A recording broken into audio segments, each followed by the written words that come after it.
할렐루야. 오늘 말씀은 하나님의 사랑은 진행형이라는 제목입니다. 오늘 말씀을 통해서 하나님의 온전한 사랑이 저와 여러분의 삶에 가득하기를 주님의 이름으로 축복합니다. 말라기는 계속해서 우리에게 말하고 있습니다. 우리가 하나님을 사랑하는데 왜 하나님은 우리를 향하여 사랑하지 않는다라고 말하고 있지라고 의문을 품는 이스라엘 백성에 대해서 말하고 있어요. 그러면서 하나님은 그런 이스라엘 백성, 하나님을 온전히 사랑하지 않으면서도 사랑한다라고 얘기하고 온전히 섬기지도 않고 섬긴다라고 말하고 있는 그들에게 하나님은 경고하신다라고 말씀하시며 말라기를 시작했다라고 저희가 얘기하고 있습니다.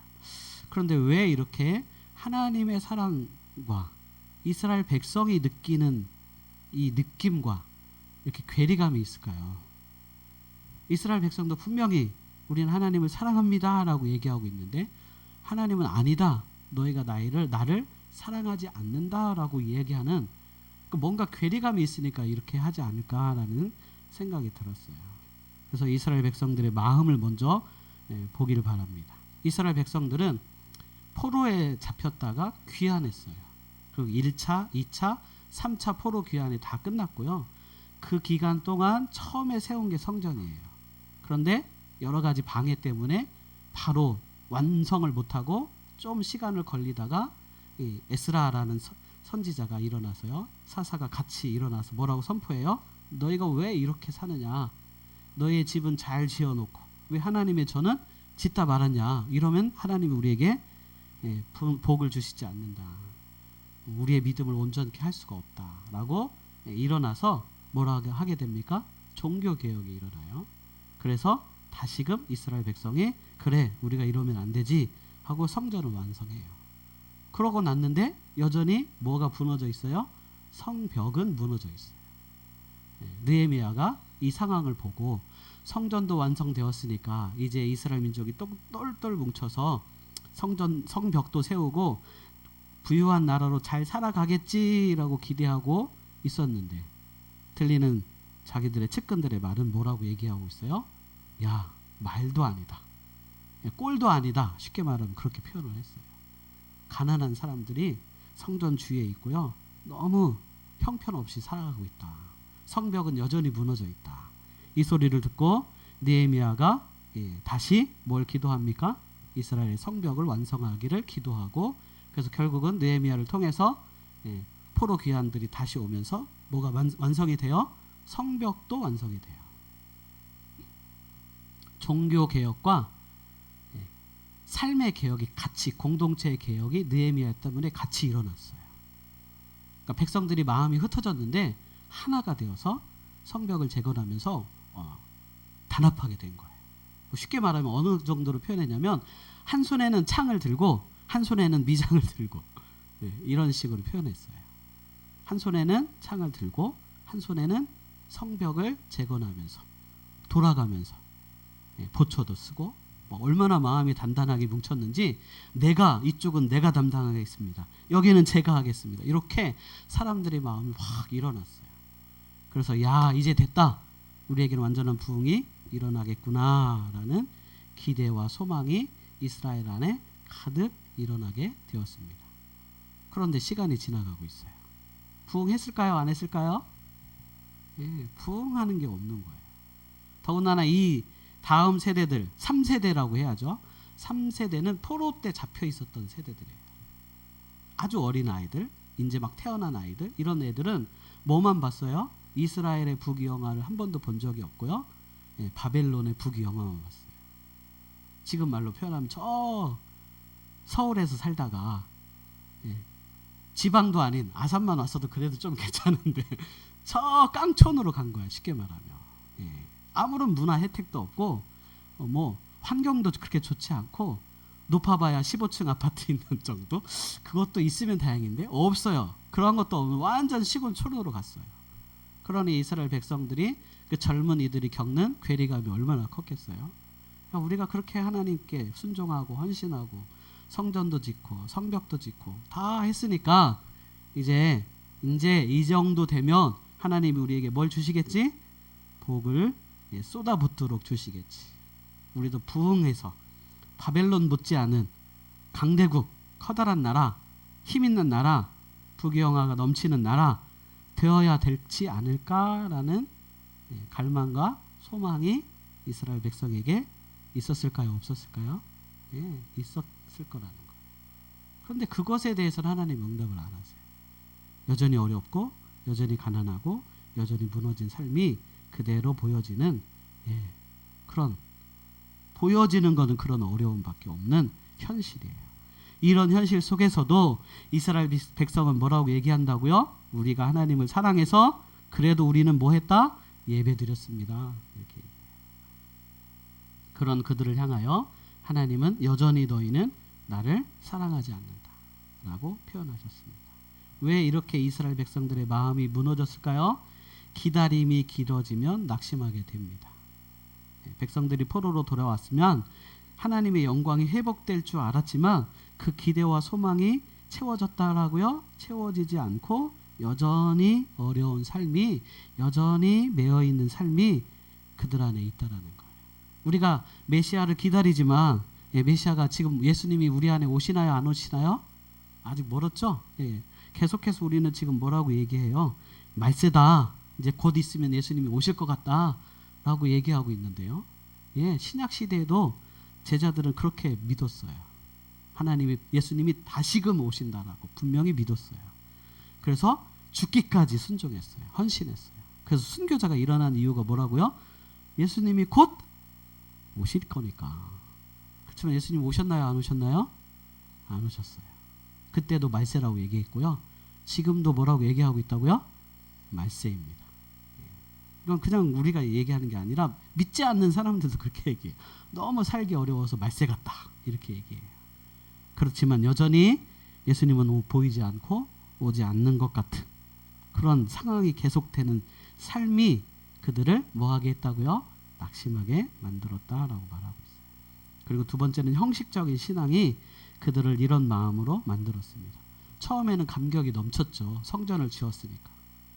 더군다나 개혁이 일어나가지고 말씀 앞에 그들이 서는 일들이 막 세워지기 시작해요. 말씀을 선포했어요. 학개도 말씀을 선포하고 에스라도 말씀을 선포하고 에스겔도 말씀을 선포했어요. 하나님의 말씀을 다시 기록해서 막 두루마리에 기록하고 이런 일들이 막 일어나니까 백성들이 어때요? 종교적인 회복이 일어나니까 회개하며 참으로 하나님의 영광을 올려드리는 예배가 막 드려지기 시작했어요. 그런데 그렇게 예배가 계속되면 얼마나 좋겠습니까? 그렇죠? 사람이라는 게 형식적인 예배가 계속해서 드려지는 일들이 일어났어요. 그래서 오늘 6절에 보니까 하나님이 너희가 나에게 뭘 드렸다고요? 병든 것, 흠 있는 것, 남은 것을 하나님께 드렸다라고 말합니다. 그러면서 너희가 나를 사랑한다라고 얘기하느냐? 너희들의 형식적인 신앙이 정말 나를 사랑하는 마음이냐라고 하나님 물으시는 거예요. 그리고 세 번째는 현실이 누구보다 컸어요? 하나님보다 컸어요. 백성들은 생활이 너무 힘들었습니다. 그래서 점점 하나님보다 돈을 숭배하게 되고 생존의 말씀이 더 현실에서 커지기 시작한 거예요. 주변 나라들은 그런데도 불구하고 잘 살았을까요? 못 살았을까요? 주변 나라들은 나름대로 잘 살았어요. 그런데 누구마? 유독 이스라엘마. 왜 이렇게 못 살까요? 왜 이렇게 힘들까요? 생각해보니까 우리가 하나님께 드리는 것 때문에 못 살지 않을까라는 마음이 있지 않을까라는 생각이 들어요. 다른 나라들은 이스라엘처럼 성전이 필요 없어요. 그죠? 그냥 제단을 쌓는 건 아주 쉬워요. 그리고 하나님은 보일까요? 안 보일까요? 보이지 않아요. 근데 우상 숭배는 보여요. 지금 축제라고 얘기하잖아요. 그게 우상을 숭배하는 그거에서 이렇게 어느 정도 모델을 따가지고 온 게 축제예요. 카니발. 여러분 카니발 때 보여요? 안 보여요? 보이는 게 너무나 많은데요. 그죠? TV에서도 보여주잖아요. 얼마나 화려하고 막 사람들이 유혹하기 쉽고 좋아 보이잖아요. 그죠? 그렇게 종교적인 행위는 보여지는 게 너무나 많아요. 느껴지는 것도 많고요. 그런데 하나님을 예배하는 건 하나님은 보이지 않으세요. 하나님의 마음이 우리에게도 와닿는 것도 아니에요. 그러니까 현실이 하나님보다 커져 버렸습니다. 그러니까 마음이 굳어지기 시작한 겁니다. 네 번째로는 죄에 무감각해졌습니다. 말라기 시대의 사람들은 죄를 죄로 여기지 않았어요. 오히려 하나님께 뭐라고 반문했다고요? 하나님, 우리가 하나님을 사랑했습니다. 오히려 반문했습니다. 어떻게 우리가 하나님을 안 사랑했습니까? 해도 너무하십니다. 우리가 하나님께 드린 게 얼만데, 우리가 하나님께 헌신한 게 얼만데, 우리의 삶이 하나님 앞에서 나아간 게 얼만데요. 이렇게 얘기하고 있어요. 하나님을 멸시한 적이 없다라고 말하고 있습니다. 뭐가 무뎌졌다는 거예요? 그들의 마음이 무뎌지고 죄에 대해서 느끼지 못하는 마음들이 그들 안에 쌓여졌다라는 거예요. 그래서 양심에 무엇을 맞았다라고 표현하냐면 화인 맞았다라고 표현해요. 양심은 하나님이 우리에게 주신 거룩한 마음의 일부분이에요. 그림자예요. 그래서 사람들은 대부분 죄를 지면 뭐가 반응하죠? 내 안에 있는 양심이 반응해요. 이거는 내 생각과 내가 갖고 있는 지성하고는 전혀 다른 거예요.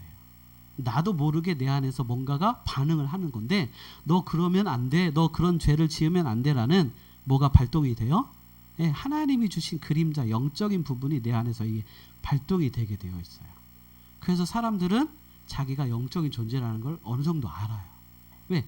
자기 머리로는 이게 이해가 안 되고 상황과 환경으로는 이해 안 되는데 나도 모르게 발동되어지는 부분들이 우리 안에 있기 때문에, 그래서 우리는 영적인 존재라고 얘기하는 겁니다. 그런데 죄에 무감각해지면 그 영적인 기능, 하나님의 기능이 우리 안에서 발휘가 된다고요? 안 된다고요? 안 돼요. 오히려 죄를 당연하게 짓는 것을 여기고, 그렇게 하는 게 뭐하다? 다른 사람들과 똑같이 잘 사는 방법이다라고 생각하게 돼요. 그러니까 무감각해지는 거예요. 하나님이 우리 안에 역사할 수 있는 조그마한 틈도 없는 거예요. 이스라엘 백성도 마찬가지였어요. 죄를 범하면서도 죄가 아니라고 생각하고, 그렇게 살면서도 이건 아니라고, 우리는 잘 살고 있는 거라고. 뭐에 비교할 때?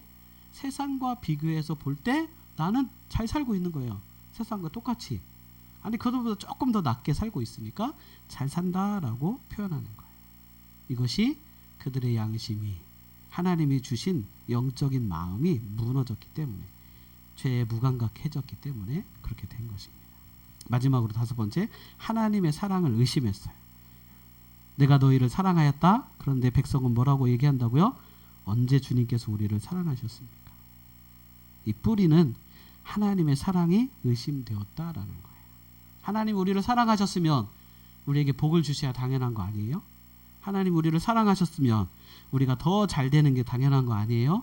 하나님이 우리를 사랑하셨으면 우리 안에 건강한 사람들만, 능력 있는 사람들만, 지혜로운 사람들만 있어야 되는 게 당연한 거 아닙니까? 라는 하나님의 사랑이 의심되었기 때문에 그렇습니다. 그런 이스라엘 백성들을 향하여 하나님은 뭐라고 말씀하신다고요? 내가 너희를 사랑하였다라고 하나님은 말씀하세요. 야, 에서를 봐라. 에서는 어떤 사람이에요? 야곱보다 강성했어요. 성경에 그렇게 표현해요. 에서는 강성한 사람이에요.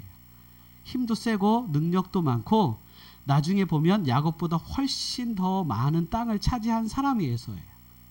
그러니까 에서의 후손은 붉은 사람이었고, 이렇게 힘이 있어 보이는, 능력 있는 용사 같은 모습으로 표현돼요.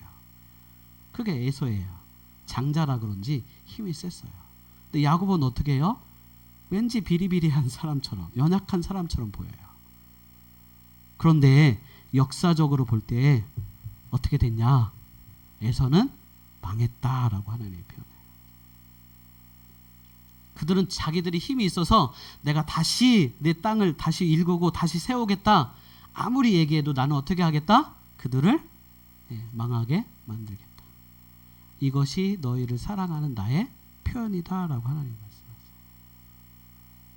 지금 당장만, 현실만 보면 다른 나라들이 더 잘 살고 더 잘 먹고 더 풍요로운 삶을 누리는 것 같지만, 하나님의 나라의 역사의 시간으로 보면 어떻다는 거예요? 그것은 무너진다라는 거예요. 주변의 수많은 나라들은 다 무너졌어요. 강대국들은 더 여지없이 무너졌어요. 아무리 능력이 많고 잘 사는 나라 같고 정말 훌륭한 나라 같은데 다 무너졌어요. 근데 이스라엘은 남았어요. 지금까지도 남아있어요. 우리나라 강원도만한 땅밖에 안 되지만 남아있어요.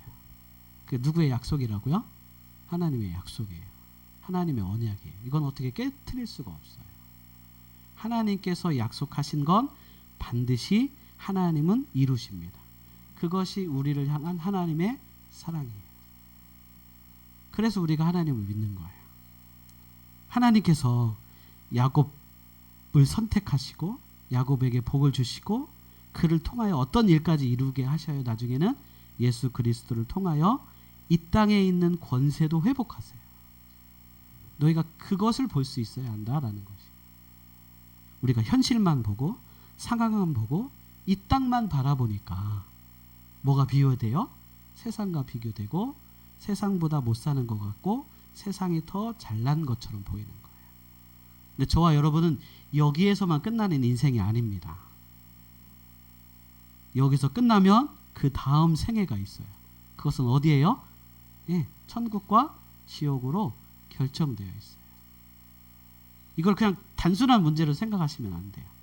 사람들이 생각하는 것 사람들이 생각을 하면요 90% 이상이 이루어졌대요. 옛날에 아주 60년대 70년대는요 더 옛날에는 달나라를 꿈꿨을까요? 달나라는 뭐가 산다고 얘기했죠? 토끼가 산다고 했어요. 그렇죠? 이게 그냥 얘기가 아니에요. 이게 신화 속에서 이게 내려오는 얘기니까 사람들의 마음은 달나라에는 토끼가 산다고 생각을 했어요. 그런데 사람들의 마음 속에서 우리는 달나라를 갈 수 있다라는 생각이 오기 시작하니까 그게 이루어졌어요. 우리의 생각은 하나님이 주시는 능력이 담겨져 있어서요. 그 창조의 능력이 우리의 삶을 통해서 펼쳐지고 이루어지는 거예요. 그러니까 그냥 되는 게 아니라 하나님이 주시는 능력이 작동되어질 때 새로운 것이 만들어지고 놀라운 변화가 시작되고 새로운 일들이 일어난다는 거예요. 에디슨이 얘기한 유명한 말입니다. 99만 번 수도 없이 노력을 하지만 이루어지는 건 딱 2% 영감 때문에 이루어진대요. 나에게 이런 아이디어가 있었기 때문에 뭐 할 수 있었다는 거예요? 결과물을 만들어낼 수 있었다라는 거예요. 근데 그 2%가 뭐예요? 영감이라고 표현했어요. 영적인 감각. 영적인 하나님이 주신 능력이라는 거예요. 하나님이 나에게 이런 것들을 보여주도록 상상해서 만들어낼 수 있도록 하나님이 나에게 그런 영감을 주셨기 때문에 내 삶에서 그게 이루어졌다라는 거예요. 정말 그래서 리더가 되려면 이 영적인 감각이 있어야 된다라고 말하고 있어요. 저와 여러분은 하나님이 정말 나를 사랑하시는 이 사랑을 믿으십니까? 그 사랑이 우리에게 보여준 게 로마서 5장 8절이에요. 우리가 아직 죄인 되었을 때 그리스도께서 우리를 위하여 죽으심으로 하나님께서 우리에 대한 자기의 사랑을 확증하였다라고 표현하셨어요. 하나님은 예수 그리스도가 이 땅에 오셔서 그 우리를 구원하시는 그 사랑을 지금 보고 계시는 거예요. 말라기 사람들에게. 너희는 지금 당장만 보지 말고 너희 영혼을 완전히 구원할 영원한 나라로 들어가게 할 놀라운 기적의 날을 바라보라. 이것이 너희를 사랑하는 나의 사랑이다. 근데 이스라엘 백성은 그 영원한 나라를 보지 못하니까 어때요? 지금 고뇌하고 힘들고 지금 어려운 것이 너무 괴로운 것이 하나님이 나를 안 사랑하기 때문이라는 표현하는 것이에요. 사람에게는 원형 본능이라는 게 있답니다. 운동장에서 수건을 이렇게 눈을 가리고 자 똑바로 걸어보세요. 그러면 나중에 10m, 20m 계속 가다 보면 뭐 하고 있다는 거예요? 뱅글뱅글 이렇게 돌고 있는 사람을 본대요. 눈을 가리고 운동장에서 걸으면. 근데 자기는 지금 뭐 하고 있다고 생각하는 거예요? 앞으로 가고 있다고 생각하는 거예요. 근데 돌고 있대요. 세상 사람들도 똑같아요. 자기는 지금 전진하고 있다라고 영원한 삶을 위해 살아가고 있다라고 얘기하지만 그들의 삶은 끝날 수밖에 없는 영원할 수 없는 인생으로 끝날 수밖에 없습니다. 하나님의 사랑 안에 붙들려야 하나님의 온전하심 안에 붙들려야 영원한 인생을 논할 수 있고 바라볼 수 있고 이룰 수 있다는 것을 저와 여러분이 깨달아야 합니다. 사랑하시기에 그리고 세 번째 징계하신다라고 표현하셨어요. 히브리서 12장 6절 8절 말씀에 하나님께서 주께서 사랑하시는 자를 징계하시고 그의 받으시는 아들마다 채찍하심이니라. 이것이 없으면 사생자요 참된 아들이 아니다라고 말씀하세요. 하나님이 우리를 사랑하시기 때문에 이스라엘 백성을 지금 뭐 하신다는 거예요? 어려움 가운데, 환난 가운데 시험하신다는 거예요. 너희가 정말 나를 믿냐? 나를 신뢰하냐? 그런 어려운 환경 가운데서도 하나님의 것을 구별하고 하나님의 인도하심을 믿고 하나님께 기도하며 믿음으로 바라며 하나님을 따라 너희들의 인생을 펼쳐가며 살아가고 있느냐라고 말씀하시는 거예요. 그런데 이스라엘 백성들은 내 삶이 바뀌지 않으니까 당장 어디로 뛰쳐나갔다고요? 세상으로 나아가서 세상에서 잘 되고 잘 먹고 잘 사는 것에만 관심이 많아요. 하나님에 대한 마음은 없는 거예요. 그러니까 하나님이 어떻게 하시는 거예요? 훈련하시고 연단하시는 거예요. 돌아오라고. 시험하시는 거예요. 잡초는 그냥 내버려 둡니다. 근데 포도나무는 어떻게 해요? 아름다운 많은 열매를 얻으려면 뭘 하죠? 가지치기를 해요. 저는 가지치기를 잘 못해요. 왜 그럴까요? 아깝잖아요. 이거 다 잘라내면 너무 많이 잘라내는 거 아니야? 그러면 열매가 안 맺혀질 것 같은 불안함이 있으니까 뭐해요? 그냥 안 내버려 뒀으면 좋겠는데. 근데 농부인 저희 아버지는 어떻게 할까요? 팍 잘라내요. 아주 과감하게. 이거는 지난번에 포도 열매가 많이 열었었는데 그런데도 팍 잘라버리셔요. 그런데 나중에 보면 결과적으로 보면 풍성한 열매가 더 이렇게 알이 굵은 열매가 맺어지는 걸 봐요. 하나님도 우리의 삶에서 가지치기를 하고 계시는 겁니다. 내가 세상을 의지하고 바라보는 것들을 잘라내야 내가 누구를 바라볼 수 있기 때문에 하나님을 바라보고 의지할 수 있기 때문에 내가 보기에는 이것이 아닌 것 같지만 하나님 편에서는 잘라내야 내가 순종하고 하나님의 사랑을 구하고 하나님의 은혜를 구하고 나의 삶에 맞게 다시금 새로워질 수 있기 때문에 하나님이 지금 나를 사랑하셔서 뭐 하신다는 거예요? 잘라내신다는 거예요. 이 사랑을 믿을 때 우리 안에 새로운 일들이 일어난다라고 말씀하십니다. 제가 계속해서 복에 대해서 얘기하니까 마지막으로 그러면 하나님의 말씀, 성경에서 말하는 복 받는 법이 뭘까라고 저도 고민을 많이 해봤어요. 여러분 복 받기를 원하시잖아요. 그죠? 네, 이스라엘 백성도 복을 받기를 원해서 지금 하나님께 성전도 지었다라고 얘기하고 성벽도 완성하고 종교 개혁도 이루었고요. 에스겔이 이야기한 그 나머지의 말씀들은 나중에 이스라엘의 공동체의 율법이 돼요. 그래서 유대인들이 그 에스겔 선지자 그의 말에 따라서 개혁하고 새로운 신앙으로 믿음으로 말씀으로 살아가는 삶의 기초도 마련했어요.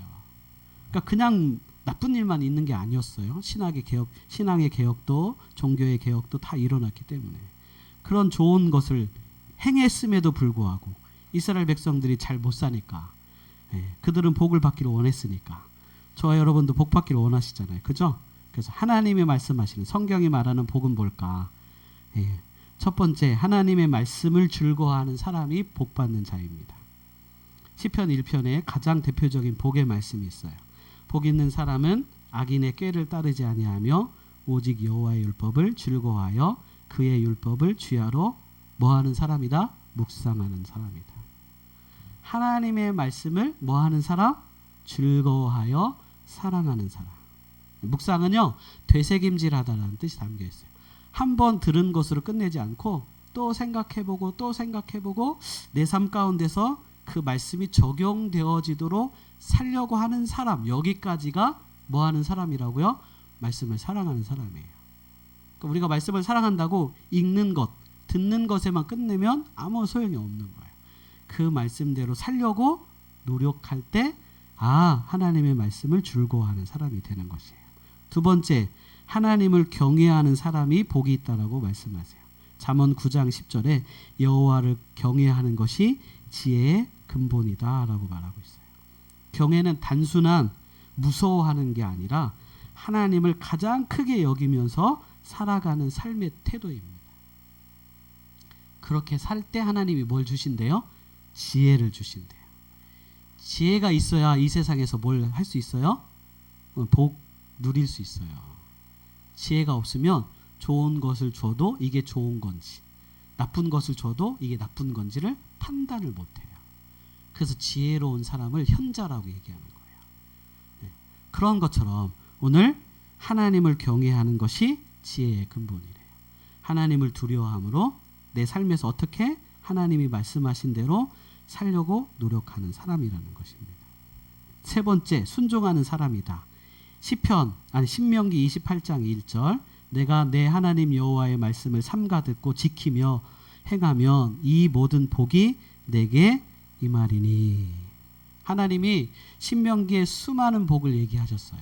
장수의 복도 얘기하셨고요, 자녀의 복도 얘기하셨고요, 여러분이 원하는, 세상에서 원하는 모든 복을 하나님이 말씀하셨어요. 왜 그럴까요?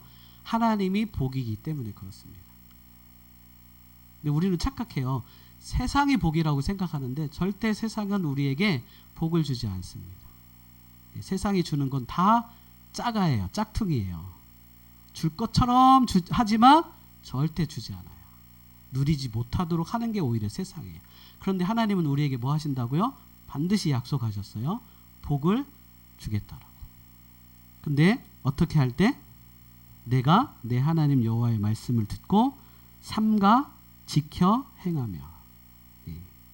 순종하는 삶이 없으면 우리에게 복이 없다라고 말하고 있습니다.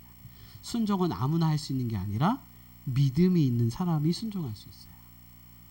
하나님을 믿을 때 순종이 나오고 순종하는 사람을 통해서 하나님이 복을 주신다는 거예요. 그래서 작은 것부터 순종할 수 있는 저와 여러분이 되어야 합니다. 네 번째, 나누는 사람을 하나님은 복을 주신대요. 사도행전 20장 35절에 주는 것이 받는 것보다 복이 있다. 성경에는 놀랍게도 복을 움켜쥐면 이것이 없어지고 흘려보내면 커진다라고 말하고 있어요. 그래서 저도 주일학교 때 이거 배웠는데, 그죠? 움켜쥐면 없어지고 나누어지면 커진다. 하나님의 사랑, 이 세상에 있는 복은 우리가 움켜쥐려고 할수록 없어져요. 나누어주면 줄수록 커진대요. 이게 놀라운 하나님의 신비예요. 이것을 저와 여러분이 알아야 합니다. 꼭 여기서 나누는 것은 돈만 나누는 게 아니에요. 내 시간도 나눌 수 있고요, 내가 건강한 육체가 있으면 건강한 육체도 나눌 수 있고요, 나에게 지혜가 있으면 지혜를 나눌 수도 있고요. 그래서 요즘은 재능 기부들 많이 하잖아요. 그죠? 그런 재능을 나누는 것도 나누는 거예요. 자꾸 흘려보낼 때 놀라운 일은 뭐하냐? 내 안에 기쁨이 생기고 나도 모르게 그것이 더 잘하는 사람, 더 유능한 사람이 되도록 만들어가는 것입니다. 그렇기 때문에 나눌 때 하나님이 자유하게 하시는, 믿음으로 살게 되는 하늘의 기쁨을 경험하는 영적인 풍성함을 여러분이 누리시길 바랍니다. 마지막 다섯 번째, 하나님의 나라를 먼저 구하는 사람에게 하나님이 복을 주세요. 마태복음 6장 33절, 너희는 먼저 그의 나라와 그의 의를 구하라. 그리하면 이 모든 것을 너희에게 더하시리라. 많은 사람을 복을 먼저 구하지만 하나님은 뭘 먼저 구하라고요? 하나님의 나라, 하나님을 먼저 구하라 라고 말하고 있어요. 아까도 제가 얘기했죠? 복은 누구에게서 온다고요? 하나님에게서 옵니다. 그렇기 때문에 하나님을 먼저 구하는 자에게 하나님이 복을 주신다라고 말씀하세요. 성경에서 말하는 복은 쉽게 얘기하면 하나님께 가까이 나아가고 하나님과 깊은 관계, 교제가 일어나는 사람이 이 땅에서 올바르게 하나님이 주신 것으로 자기의 인생을 풀어가고 세워가는 복된 삶이 될 수 있다라는 것을 깨닫게 된다라는 것이에요. 아브라함을 복의 사람으로 만드신 이유가 뭐라고요? 그를 통해서 수많은 사람들이 복을 받을 수 있도록. 그런데 그 복은 뭐라고 얘기했습니까? 아브라함이 내가 아들을 죽여도 하나님께서는 뭐 하실 거다? 다시 살려주실 것이다. 이게 진정한 복이라는 거예요. 이게 이해돼야 돼요. 하나님이 주시는 이 놀라운 영적인 복이 이해가 돼야 내가 뭘 깨트릴 수 있다고요? 세상에서만 잘 살고 싶어 하는 내 마음을 깨트리고 영원한 복을 주시는 하나님께 나아가 하나님을 신뢰하며 하나님과 관계하며 온전한 예배자로 세워질 수 있다라고 오늘 말씀하시는 거예요. 하나님은 계속해서 그 얘기를 하고 계시는 것입니다. 하나님께서 복 주셔야 성도는 형통할 수 있습니다. 자기 힘만 의지하는 자는 하나님께서 인도해 주지 않습니다. 그의 대표적인 예가 에돔이었어요. 에돔은 자기 힘, 에서는 자기의 능력, 그것만 의지했습니다. 그랬더니 하나님이 반드시 그는 멸망시키겠다라고 말씀하셨어요. 교회도 마찬가지입니다. 하나님께서 부응할 수 있는 능력을 주셔야 부응하는 것입니다. 여호와께서 집을 세우지 아니하시면 세우는 자의 수고가 헛되며 여호와께서 성을 지키시지 아니하면 파수꾼의 경성함이 허사로다. 너희가 일찍이 일어나고 늦게 누우며 수고의 떡을 먹음이 헛되도다. 시편 127편 1절 2절 말씀이에요. 우리가 이 땅에 사는 모든 수고가 헛된 수고가 아니라 정말 의를 온전한 열매를 맺을 수 있는 수고가 되길 원하신다면 우리가 누구를 바라보고 하나님을 바라보고 하나님을 의지하고 하나님이 원하시는 삶을 살아갈 때 나의 수고가 열매 맺는다는 것을 저와 여러분이 깨닫게 되기를 주님의 이름으로 축복합니다. 하나님은 우리를 뭐 하십니다? 사랑하십니다. 사랑하시기 때문에 연단하시는 거고 사랑하시기 때문에 우리에게 언약하시고 그대로 하나님은 이루세요. 다른 것으로 우리에게 역사하지 않으세요. 하나님은 우리에게 말씀하신 대로 역사하시고 말씀하신 대로 인도해 가세요. 우리가 그것을 믿고 신뢰하며 믿음으로 반응할 때 비로소 하나님의 사랑을 깨닫게 되는 이 놀라운 은혜를 누릴 수 있다는 것을 저와 여러분이 깨달으시고 세상이 아니라 하나님께로 가까이 나아가는 복된 삶이 되시기를 주님의 이름으로 축복합니다. 찬양하시겠습니다.